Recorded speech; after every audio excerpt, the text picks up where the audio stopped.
यह लोक कथा एक सच्चे प्रेम को दर्शाती है। एक सच्चा प्रेम जो अपना प्रभाव सदियों तक मनुष्य जाति और प्रकृति पर छोड़ जाता है। यह कहानी शुरू होती है सदियों पूर्व, जब लिटिल अंडमान और कार निकोबार आपस में जुड़े हुए थे। तब वहाँ एक सुंदर सा गांव था और उस गांव में सुंदर और शक्तिशाली युवक ततारा रहता था। निकोबारी उसे बेहद प्रेम करते थे।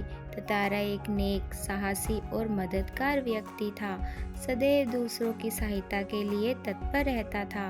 वह अपनी पारंपरिक पोशाक के साथ एक लकड़ की तलवार भी बांधी रखता था।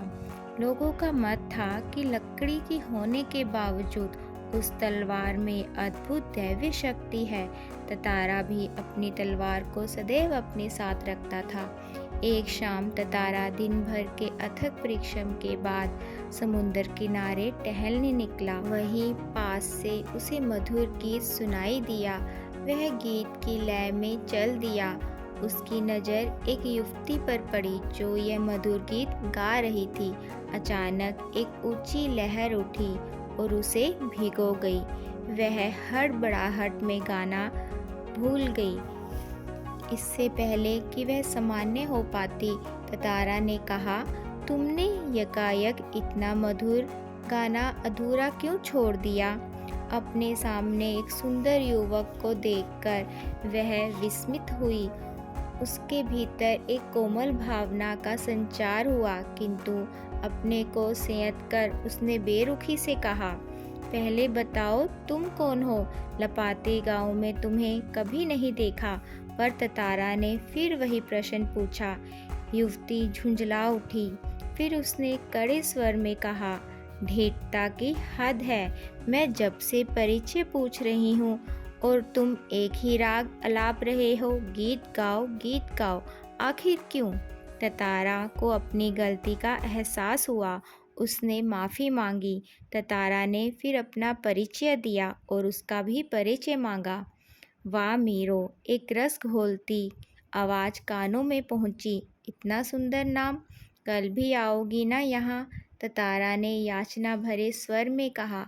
वामीरो ने कहा, नहीं, शायद कभी नहीं, और अपने गांव की तरफ दौड़ पड़ी। मैं कल इसी चट्टान पर प्रतीक्षा करूंगा वामीरो, ततारा ने कहा। वामीरो घर पहुंची। भीतर ही भीतर उसे एक बेचैनी सी महसूस हो रही थी। बार बार ततारा का याचना भरा चेहरा उसकी आंखों में तैर जाता।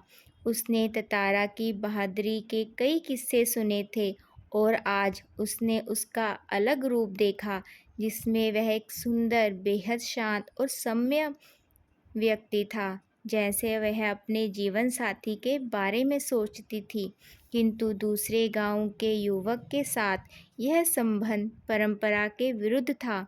इसलिए उसने उसे भूल जाना ही ठीक समझा, पर यह संभव जानना पड़ा। ततारा बार बार उसकी आंखों के सामने आता रहा। किसी तरह रात बीती। दोनों के हृदय व्यथित थे। क्या वामीरो ततारा से मिलने समुद्र किनारे आएगी? यह जानने के लिए पार्ट 2 जरूर देखिए। Thanks for watching.